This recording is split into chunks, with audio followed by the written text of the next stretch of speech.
He is the Mayegun of Imo, and of course is the Babalaje of Makon Shagam.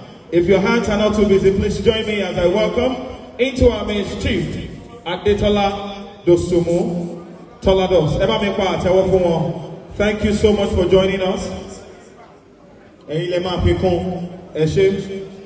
Back on now, I'd like to welcome and recognize Lion Adebari Ekabosani Wasa.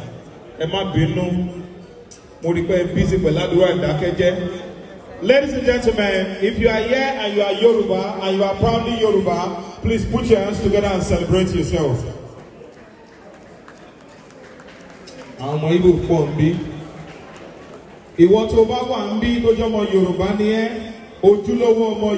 Please put your hands together and celebrate yourself.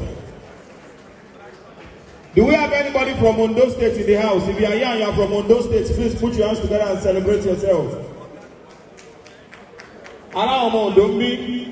God will...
Thanks for watching this video.